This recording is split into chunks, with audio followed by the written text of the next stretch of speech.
So remember, if you look back on your gold sheet, there are 3 sections that we're going to run through in the next 2 weeks. So like yesterday we did A1, today we're doing A2, tomorrow we're doing A3.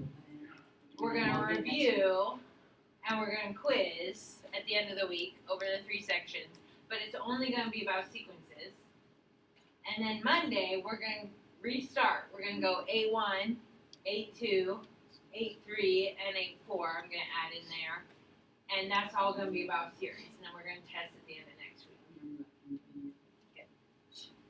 So this is all about sequences. We'll talk about series eventually. So arithmetic. Now, people always ask me why I don't say arithmetic. And so the best thing I can tell you is there's a difference between like the way you say it when it's an adjective describing a sequence and when it's a noun. Like mathematics, adding and subtracting. Arithmetic is a thing. You do arithmetic.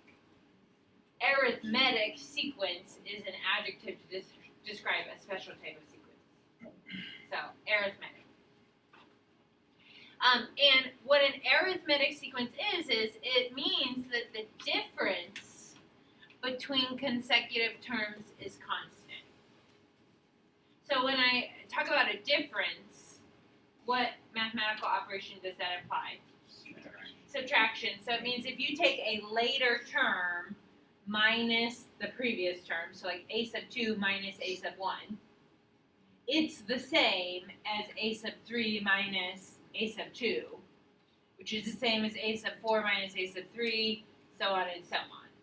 So we can also say, and maybe this would be like in our own words, we can also say arithmetic sequence is you add or subtract the same thing every time.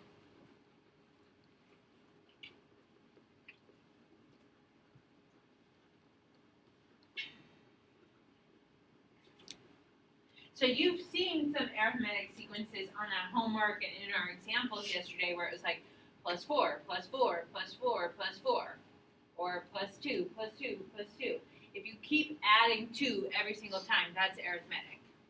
And remember, when we're thinking about writing our rules for arithmetic, when you add 4 a lot of times, that's repeated addition, which is multiplication, 4n.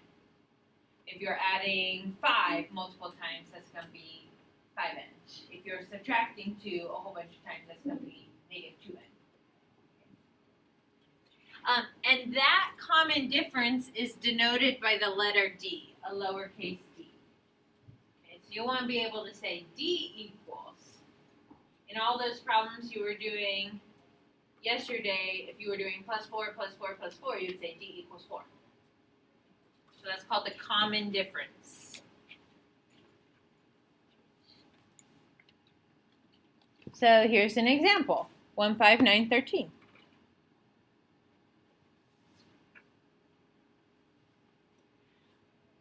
You probably can see as you go from left to right, as you increase in the terms in the sequence, you are adding 4 each time, right?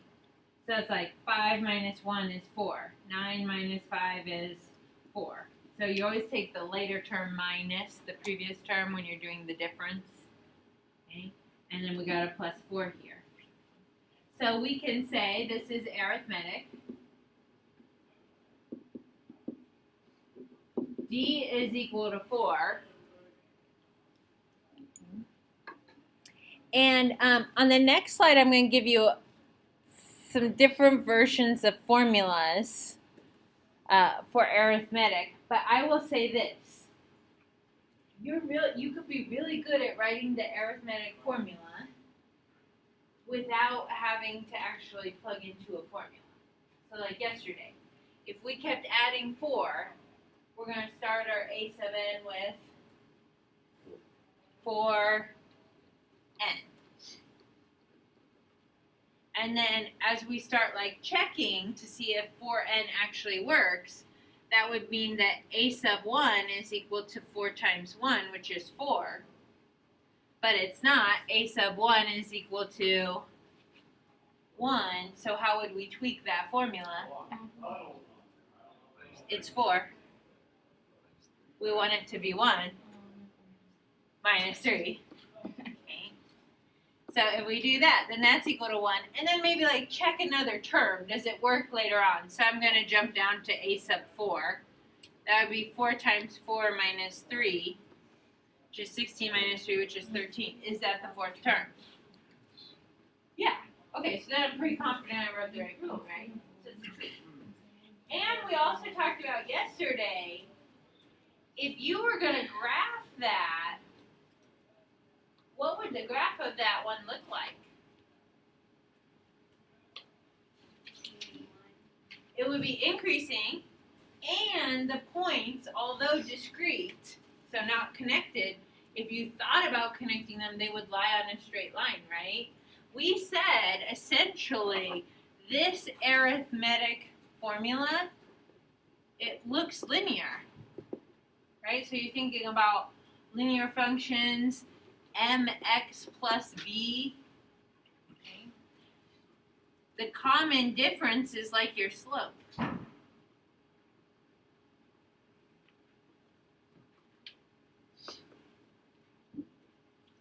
So n is like your variable x, and your common difference like your slope. Like I keep rising 4 and going over 1, rise 4 over 1, rise 4 over 1. So that's my slope on that line. Okay. And this number right here, this minus 3, notice that's not in the sequence anywhere, because the sequence starts at 1. But if you thought about, like, of course we could keep going, right? 17, 21, 25, 29, we could keep going. If you went backwards, what would have been before 1? Negative 3. Because negative 3 plus, 4 is equal to 1.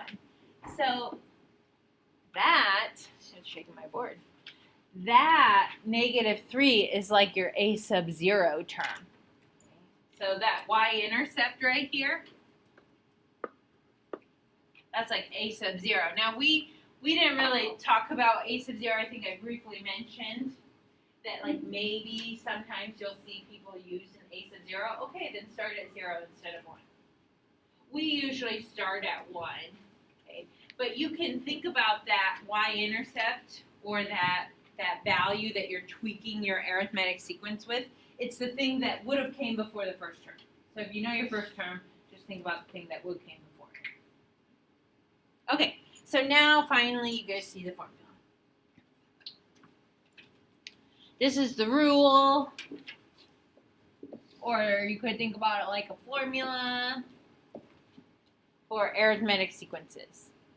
Now you can only use this rule if it's arithmetic, if it has a common difference. So if there's some other kind of pattern, like the one you guys asked me about on the homework, negative 4, 8, negative 12, 16, that's not arithmetic, because if I looked at the difference between consecutive terms, it's not always the same. This one goes up by 12, down by 16, up by, what, 28? Okay, so that's not arithmetic. Okay, it's a 0.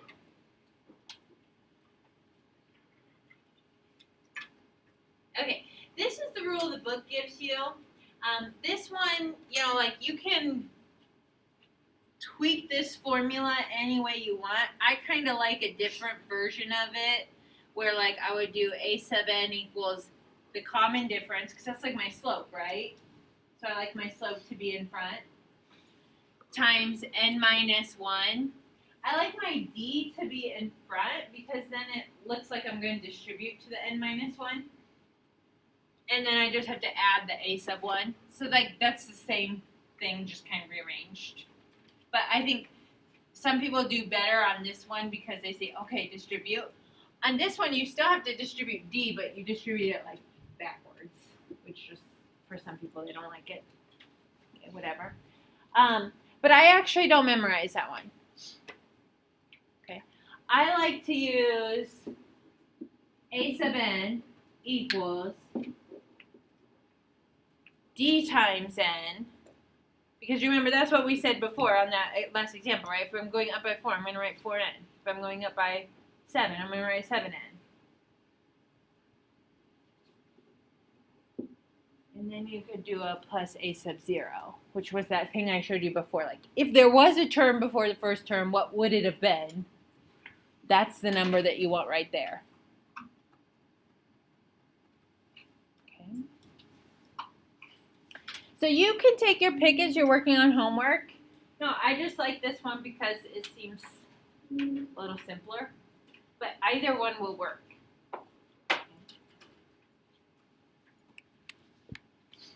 Okay, have a quick chat with your pod mates.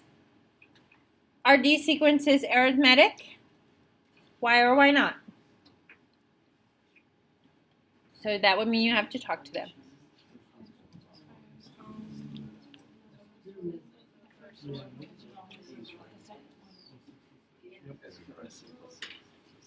Yes.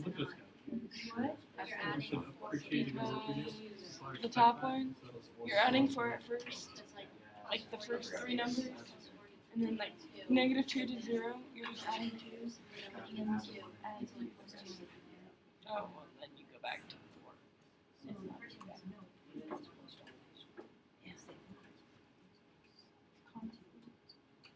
Okay, first one arithmetic? No. It starts to look arithmetic, right? Add 4, add 4, add 2. No. Okay. It has to add the same thing every single time. Common difference. Second one, arithmetic? Yeah. Plus 6, plus 6, plus 6, plus 6. So now we can assume ... just add 6 all the time. Okay? So we could say yes, and we could say d equals 6. Okay, why or why not? Common difference is 6. Excellent. Let's write a rule for the sequence. 32, 47, 62, 77. I'm actually going to let you and your podmates give this a go. So you can either use the first formula I showed you, you can use the second formula I showed you, or you can think about it like we did yesterday. Any of them are fine with me. They all would. So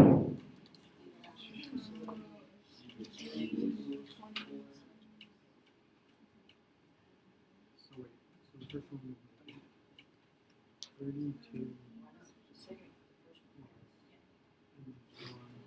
15 and 15.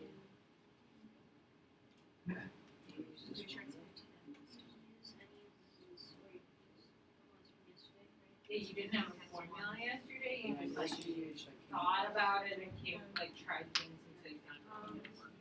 So like some people are like, that would be worth formula. So then would you put some D? Yeah.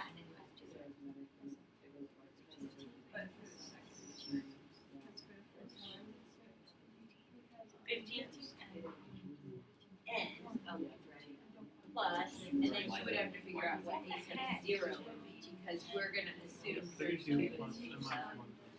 No idea. But think about, like, you remember how I found a sub 0 in that last one?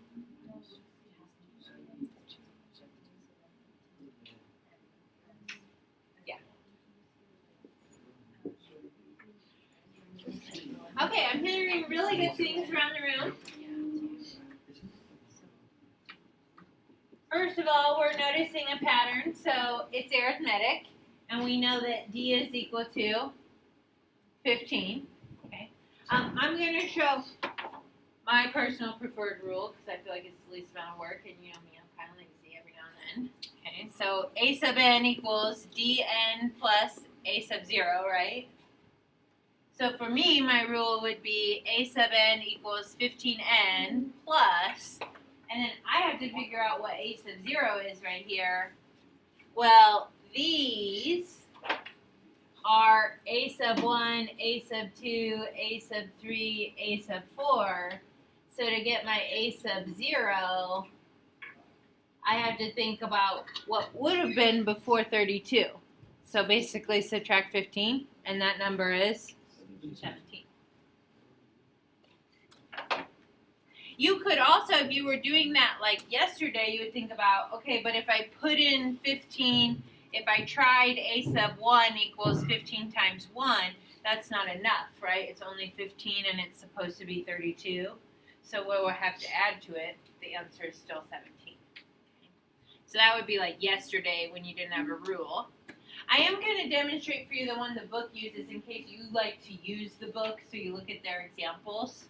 Okay. That one is a sub n equals a sub 1 plus n minus 1 times d. So that would be a sub n equals a sub 1 is right there in the sequence for me, right? 32. Plus n minus 1 times, what do we say, 15? And then I'll distribute the 15. So I have a sub n equals 32 plus 15n minus 15. Whew, man, I'm tired. 15n plus 17. Same answer. Okay? So there's lots of ways to do it. Don't feel like there's only one right way to do a sequence. It's like it's a pattern. You'll figure it out.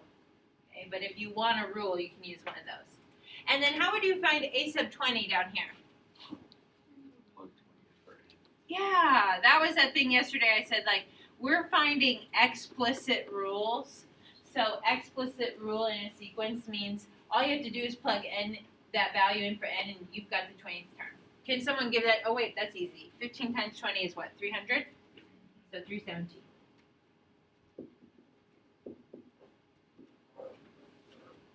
Okay, great. Anybody got any questions for me? Okay. Now I'm going to change it up. Suppose the two terms of an arithmetic sequence are a sub 5 equals 10 and a sub 30 equals 110. Now write a rule for the nth term. If I had an evil laugh, I would insert evil laugh here. But I do not. Oh, that was a good one. Thanks, Jet. Okay, so before I work it out or talk about strategies that I will use, I'm going to let you and your group members kind of like brainstorm. There's lots of different ways to do this, and like we'll come together and we'll talk about it, you know, and if you're working on something that's like a lot of work, would you really want to do that for every problem?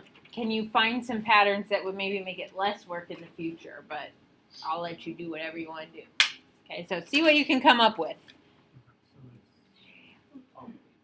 You do know that it's arithmetic, so I am going to say that. I'm telling you it's arithmetic. How do you know like this first? Because it's 110 minus 10. So there's 100 between, right? And 35 is 25. So it's about 25. Oh.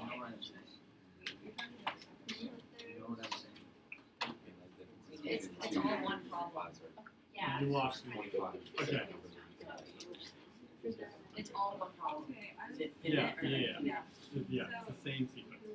So it's plus 4 per thing, right? So if you go down by 5, Yeah. you go 20, and then negative 10. But how do you know that it's 4?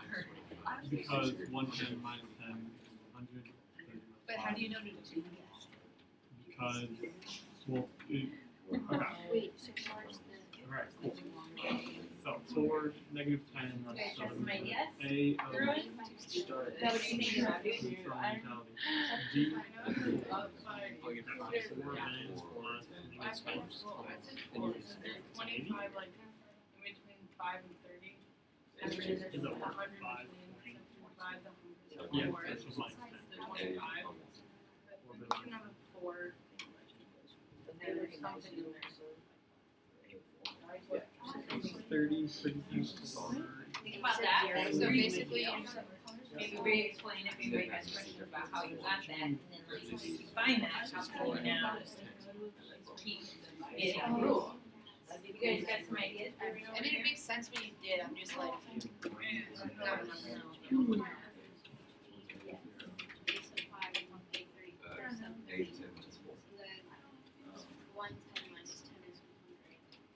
I got you.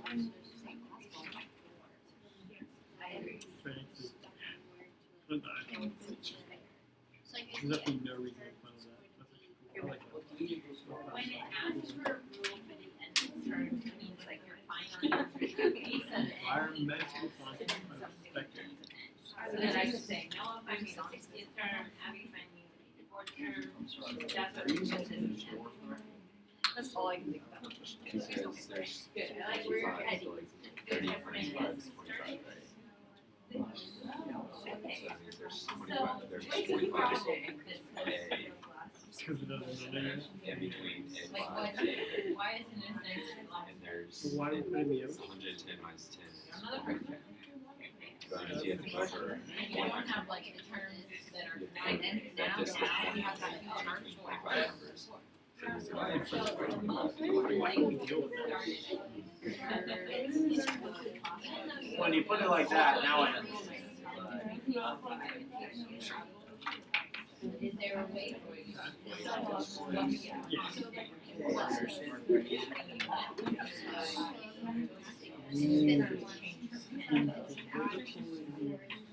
I was just thinking about commodities.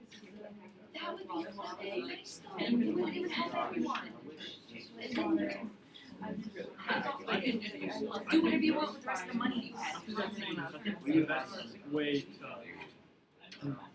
You're not gonna solve the problem unless you actually solve the problem. The problem is dumping trash in the ocean. When it's in the ocean, it's still trash. So what we gotta do is we have to establish that that's not allowed. Just take conscious efforts to prevent it from happening and very quickly. Okay, I am hearing and having some really good conversations around the room. Just in the interest of time, we'll kind of go ahead and talk about some strategies here. You know, I'm going to think about this one visually, just real quickly. Okay. So, you know, in the previous problems, I always gave you a list of numbers, and now I'm just like naming terms, a sub 5 and a sub 30. So when I'm thinking about my sequence visually, I'm thinking there's like a sub 1, a sub 2, a sub 3, a sub 4, and then there's a sub 5, right? And I've got a sub 6, a sub 7, a sub 8, a sub 9, a sub 10, da, da, da, da, right, until I get to a sub, what is that, 30? Okay, I left off, this was 5, 6, 7, 8, 9, 10. This was a sub 10. But I got all those lists of numbers, and now I know 130 is 110. Okay, and they're just like different numbers in there. And before it was really easy for us to say like, okay, well, add 4, add 4, add 4. Oh, D is 4. Okay. And now I don't really have anything to check. So one group want to kind of explain. I know Hannah, you did a nice job. You want to explain for us what you were thinking about? So I first wanted to find like the difference in the subscripts of A and the difference in like the products. So we figured out that the subscripts of A like difference was 25 and that the difference in the product was 100. So we thought like we divided the 100 by the 25 to get 4. So we knew like 4 like N would be in there somewhere. You can't do like we did, like one jump was 5, or like 4 or whatever. I keep using 4 as my example. But we have one big jump, don't we? One big jump from 10 to 110 is 100. But it wasn't just one difference there. I had to make a whole bunch of little jumps on the way. So you got to think about what's a quick way for me to count how many times I jumped in between. Well, if I'm going from the 5th term to the 25th term, 30th term, that's 25 jumps in the middle. So I would say the common difference is 4. Did any groups brainstorm how we might be able to then get the rule? We know D. Jacob, what did your group say? So then we just kind of went to get A 1. So we did 10 minus 4 minus 4, or well. So 6, 2, -2, -6. So then you found a sub 1, and then you could use The long formula. the long formula, or if you would keep going, you could use my short formula. So what a sub 0, I like my short formula, of course, so a sub 0 is -10, right? So then that means that our rule should be a sub n equals 4n minus 10. Okay, that should be a rule. Now, how could you check to see if that's looking good? Well, we don't know what 10 is. Oh, plug in 5, see if that works. 4 times 5 minus 10. That's what I meant. That's 10. Oh, okay. Okay, yeah, I get you. And we could also check 30, couldn't we? So a sub 30 is 4 times 30 minus 10, which is 110. Oops. Put my parenthesis in the wrong spot. Okay, so both of those terms work, which makes me think I probably got the right answer. Were you raising your hand? Did you ever know that? Okay. Okay, now the only trouble with that version would be, what if I didn't give you the 5th term? What if I gave you like the 125th term and the 150th term? And you don't want to backtrack all the way, right? Okay, so this one is nice because I gave you a sub 5. Could you like start by plugging it in? Because I did it I plugged in 5 to just 4, like 4 times 5, and then just subtracted the 10 from there to get what it should be. Yes. Okay. So if I go back to my basic my basic formula, a sub n equals, dn plus a sub 1. And when Hannah told us she found d was 4, she said, I know there's a 4n in there somewhere, right? So she put in the 4n, the dn. Okay. But these things are all unknown to us. And then, Jacob's group, I love that. They found a sub 0 or a sub 1, and they were able to plug it into the formula. Well, what if that's really far away and you don't want to backtrack that many times? These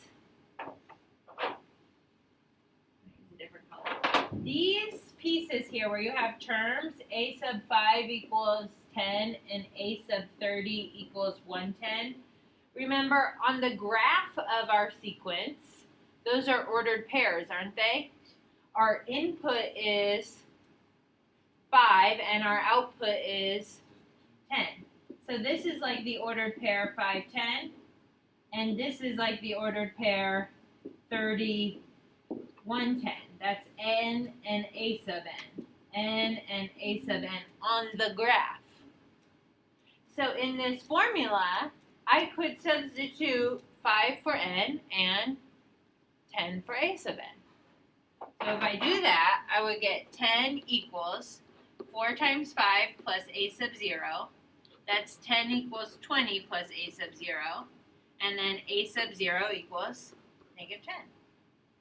And now I have my common difference is 4, and my a sub 0 is negative 10. And I would write this same exact rule. A sub n equals 4n minus 10. So there are some ways that you can use algebra if you have a formula to solve for the missing piece. And you can plug in your n and your a sub n values. Okay. So I think that's our last example. Some good things for you to think about, roll over in your head this evening. Your assignments on your gold sheet. I will see you not tomorrow, actually. I will see you on Thursday. We're block scheduling. So if you have any questions with the arithmetic sequences, stop in today after school, tomorrow before school at 8:10. Tomorrow after school I'm available, so stop in and see me. We will talk about geometric sequences on Thursday, and we'll also review a little bit in class, and then you guys will be quizzing on Friday.